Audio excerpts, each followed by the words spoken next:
we will discuss the important topic of this chapter, that is organization structure. You know very well, organizing is a process whereas a organization is a result. With the help of organizing process, we can easily make a effective organization and make a efficient organization structure. So an organization structure is the outcome of the organizing process. It can be defined a framework within which managerial and operating tasks are performed. So it is a framework within the which managerial and operating tasks are performed. It is also specify relationship between people, work and resources. With the help of organization structure, we establish the relationship between people, work and resources available in the organization. An organization is a structure of relationship between various positions of the enterprise. This structure facilitates the flow of work and communication in the enterprises. So, what is organization structure? Organization structure is the framework within which managerial and operating tasks are performed, and it specifies relationship between people, work and resources. How many types of organization structure? There are basically two types of the organizational structure. The first one is functional structure and divisional structure. In the last video, we also discussed the organizing process. Under this process of organizing, we studied mainly 4 steps. The first step is identifying and division of work. Number second is departmentalization. You know what is departmentalization? Departmentalization means grouping of same activities.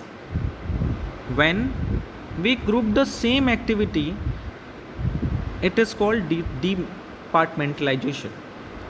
And departmentalization can be effective, can be implemented with the help of function or division.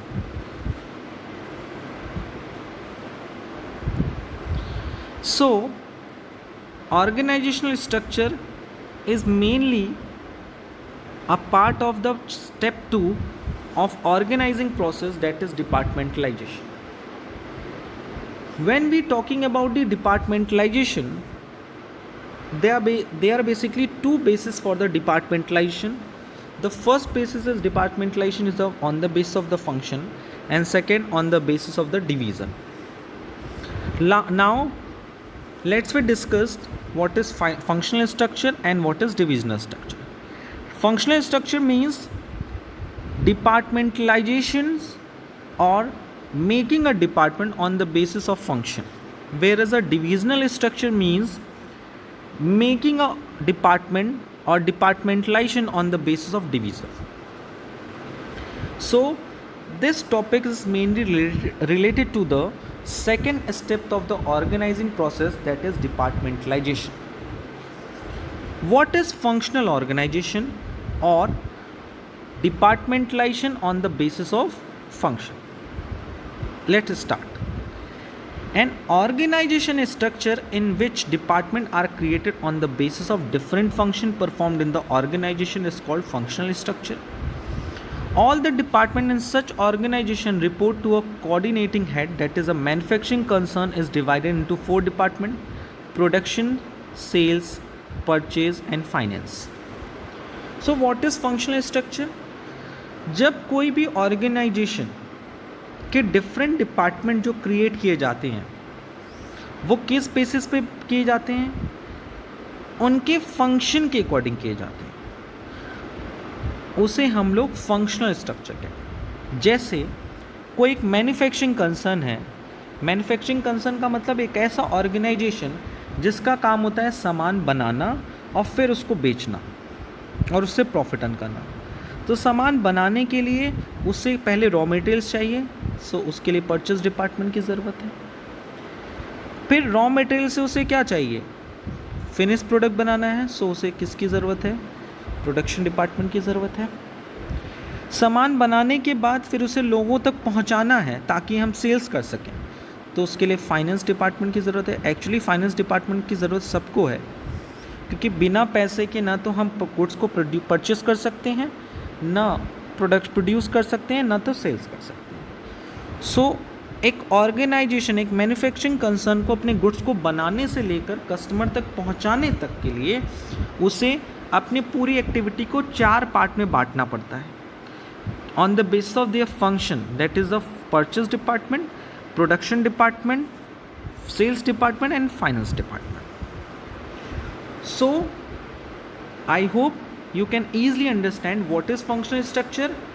When organizational structure is divided or the departments are created on the basis of different function performed in the organization.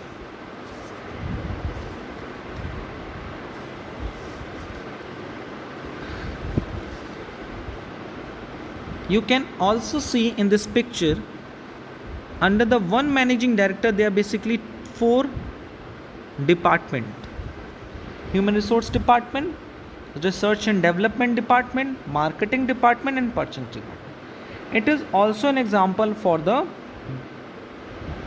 functional structure. So I hope you can easily understand how company or firm follow the steps 2 of the organizing process, that is departmentalization, and how organization can create their department on the basis of function. Now we will discuss where functional structure is suitable and where is not. So the second heading of this topic is suitability of functional structure.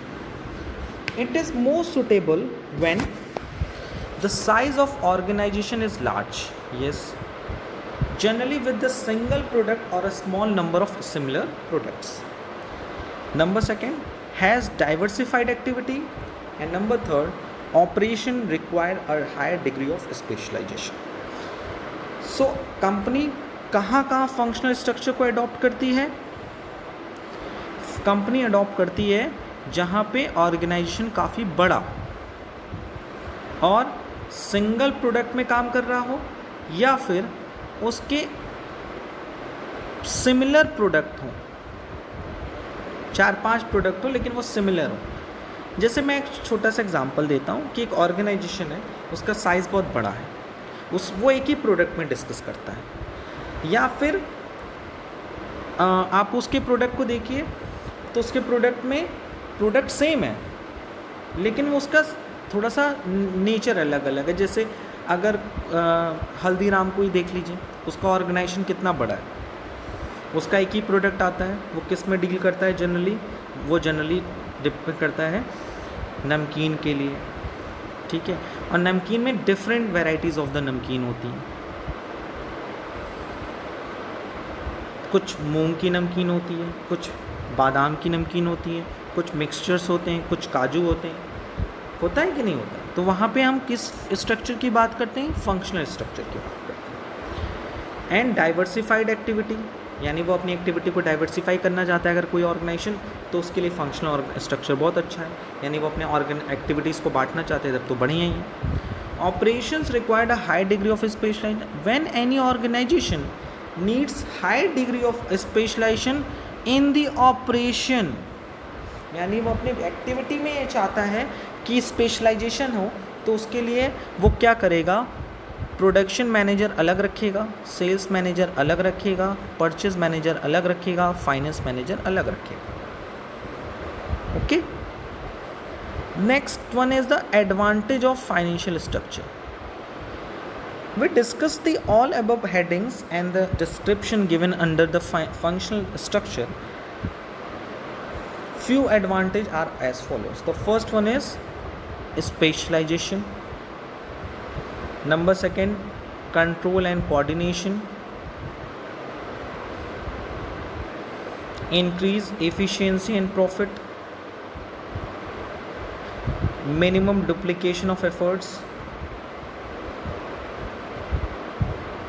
economies of scale, lower cost, training of employees easier, encourage all function get due attention. So हमने जितने भी advantage बताए उन सबको एक एक करके समझा जाए. जैसे अगर हम फंक्शनल स्ट्रक्चर की बात करते हैं तो we are focusing on the specific function कि प्रोडक्शन फंक्शन अलग है, परचेज फंक्शन अलग है, सेल्स फंक्शन अलग है, फाइनेंस फंक्शन अलग है. सो इन सारे फंक्शन को कंप्लीट करने के लिए हम स्पेशलिस्ट बंदे को लगाएंगे, उसी बंदे को लगाएंगे जिसको उस फंक्शन के एक्सपीरियंस हो, नॉलेज हो, उसके पास स्किल हो. तो ऑटोमेटिक उस फंक्शनल स्ट्रक्चर के हेल्प से हमारे ऑर्गेनाइजेशनल में स्पेशलाइजेशन वर्ड्स ऐड हो जाएगा. Promote control and coordination. With the help of functional organization we also create the control and coordination. Why?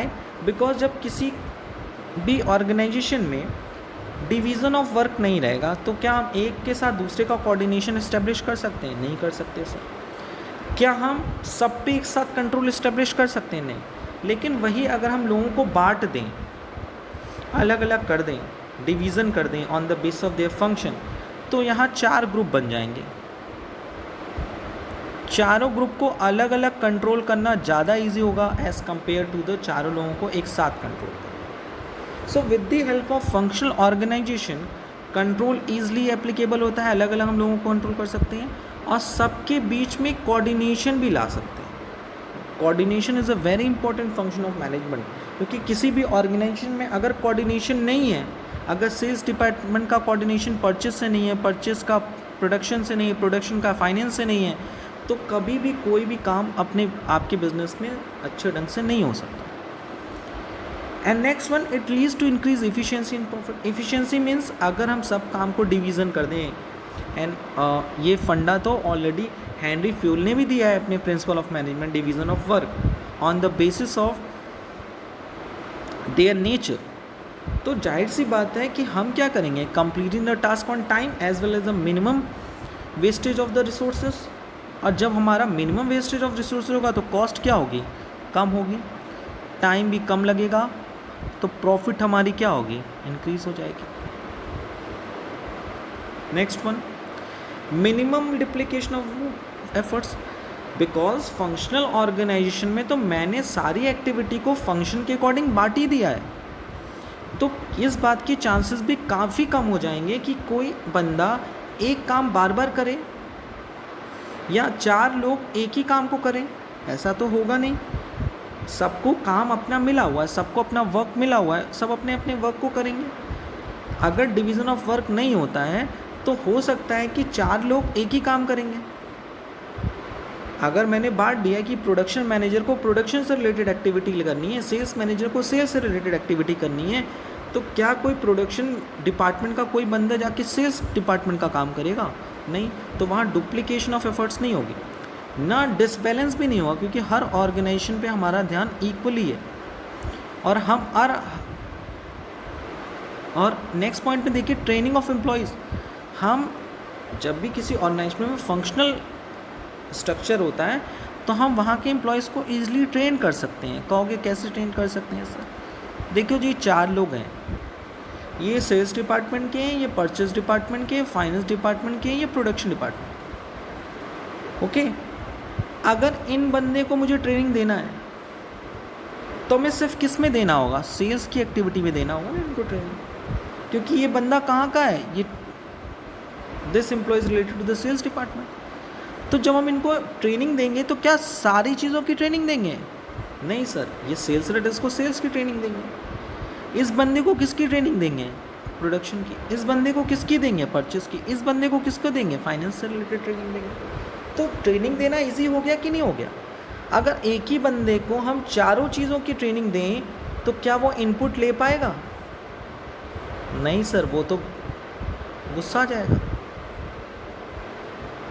ना वो किसी एक एक्टिविटी को अच्छे से सीख पाएगा। और with the help of functional organization we also focus on all the function at all with equal values, यानी हम हर फंक्शन को एक साथ वैल्यू देते हैं और सबको एक साथ परफॉर्म करने के लिए कैपेबल होते हैं, मिक्सचर नहीं होता है। ओके, ये तो हो गया उसकी suitability and advantage, but there are some limitation of the functional structure. कहीं कहीं ऐसा होता है कि फंक्शनल स्ट्रक्चर एप्लीकेबल नहीं हो पाता है और उसकी कुछ डिसएडवांटेज हैं। So the functional structure suffers from the following disadvantage. The first one, work is assigned as per the specialization. Due to this, specialists working in different department may not be able to see the perspective of the organization as a whole. It becomes difficult to hold a particular department responsible for any problem. When organization grows, structure of department becomes complicated and creates problem in coordination. Conflict often arises when the interest of two or more departments are not compatible. And number fifth, there is a lack of flexibility as people may develop a narrow perspective and may not appreciate any other point of view.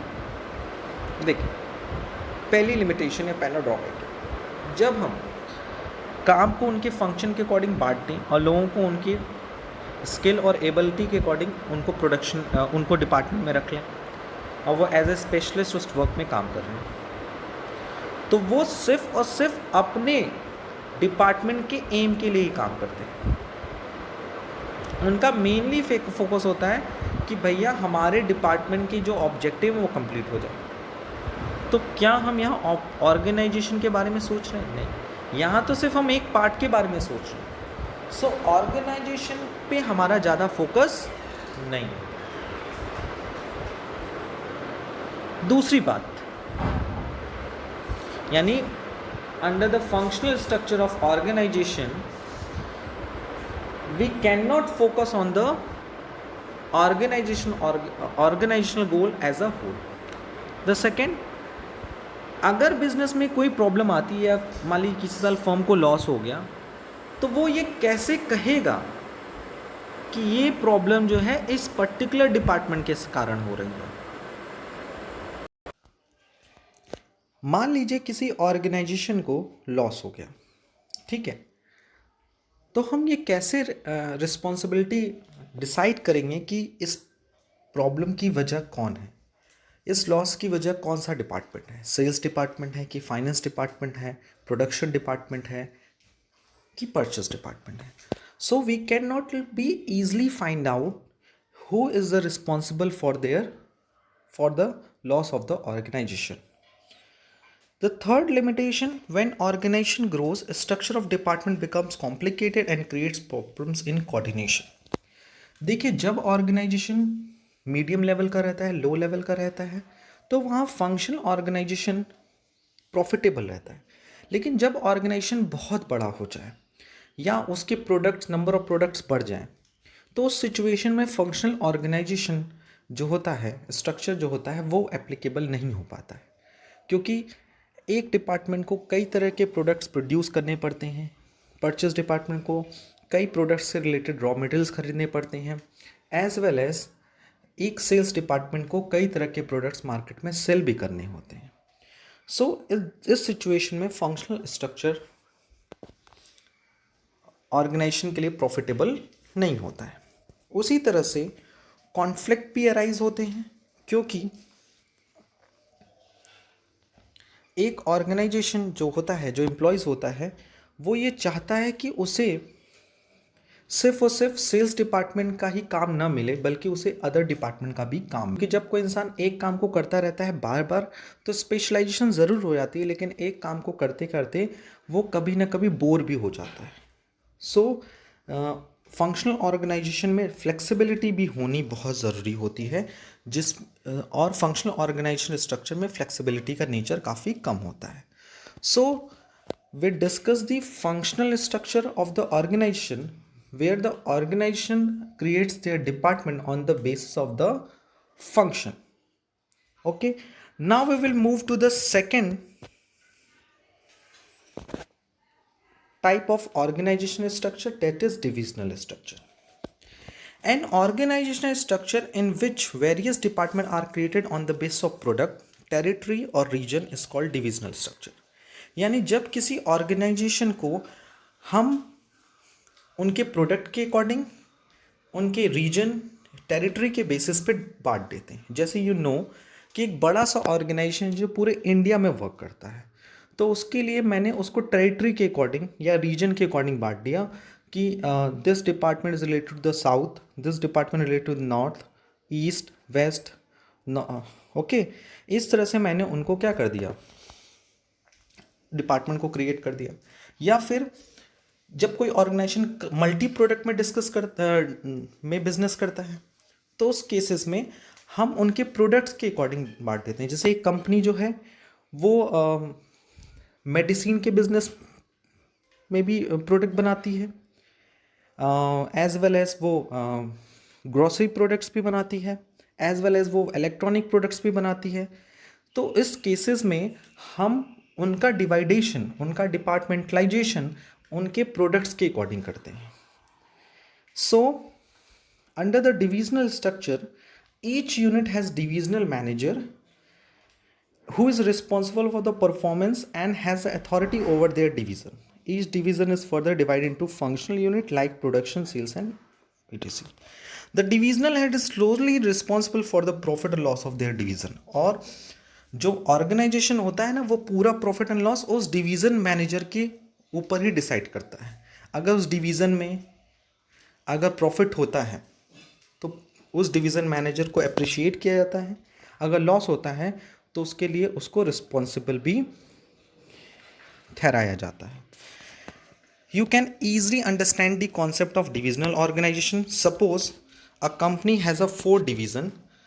A company deals in the 4 products like cosmetic, garments, footwear, skin care and medicine. So उसके लिए वो क्या करेगा, पहले अपने organisation को on the basis of product divide करेगा. तो ये उसके हो जाएंगे division. Division 1, division 2, division 3, division 4 and division 5. And there after further they classify their products and the division furtherly classified on the basis of their function like human resource, marketing, research and development and purchasing. So divisional structure is the advanced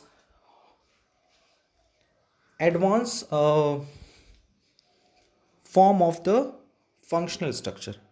Under this structure of organization, first of all we divide the whole organization on the basis of their product or region, and thereafter particular region can be divided into various part on the basis of their function.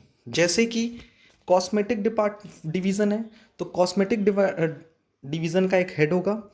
वो cosmetic division क्या करेगा, फिर cosmetic division को, cosmetic part को उनके function के according divide करेगा. जैसे कॉस्मेटिक को परचेस कौन करेगा, प्रोडक्ट प्रोड्यूस कौन करेगा, उसकी सेल्स कौन करेगा, उसका फाइनेंस का रिकॉर्ड कौन रखेगा.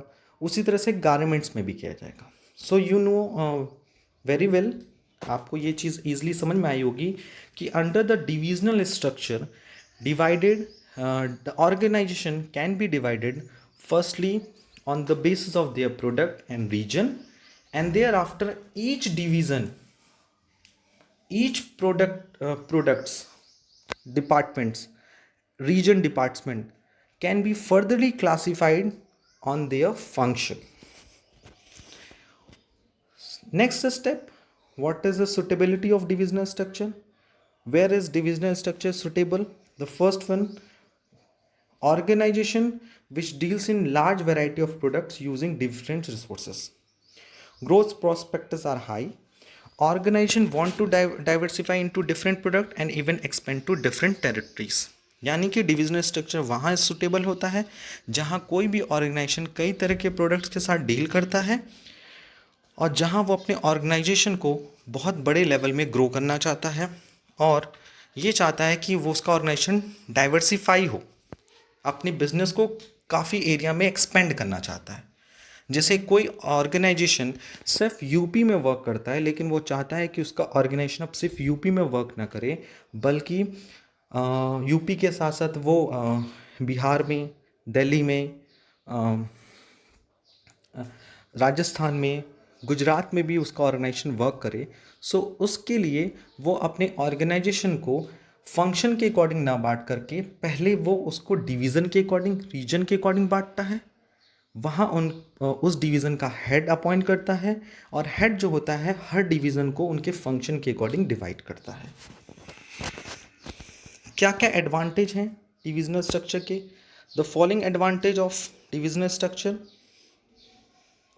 The first one, it helps to the manager to develop varied skill related to the product and facilities manager development।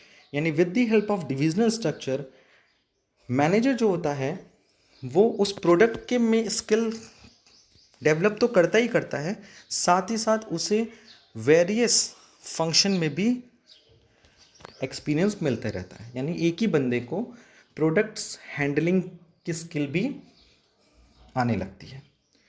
Fixation of responsibility and accountability is easy as divisional head are responsible for the profit and loss of their division। Yes, ये इस structure में ये easily हम identify कर सकते हैं कि कौन सा division head profit and loss के लिए रिस्पॉन्सिबल है, क्योंकि जब भी प्रॉफिट एंड लॉस पूरे ऑर्गेनाइजेशन का क्रिएट होता है तो पहले division wise profit and loss create होता है, फिर एज अ होल ऑर्गेनाइजेशन का प्रॉफिट एंड लॉस क्रिएट होता है। अगर किसी डिवीज़न में लॉस है तो उसके डिवीज़न हेड को ही उस प्रॉफिट एंड लॉस के लिए रिस्पॉन्सिबल किया जाता है। With more initiative and flexibility division are taken much faster in divisional structure. Yes, क्योंकि इसमें आपको पता है कि हम फंक्शन के अकॉर्डिंग पूरे ऑर्गेनाइजेशन नहीं क्रिएट करते, डिवीज़न के अकॉर्डिंग। तो जो उसका डिवीज़न हेड होता है वो फ्री होता है कि वो डिसीजन ले सके, और with the help of divisional structure एक कंपनी अपने आप को ईजिली एक्सपेंड कर सकती है, ग्रो कर सकती है।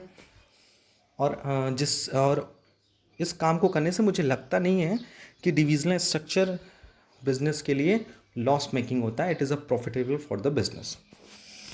क्या क्या ड्रॉबैक हैं उस पर भी डिस्कस कर लेते हैं। क्या क्या डिसएडवांटेज हैं डिविजनल स्ट्रक्चर के?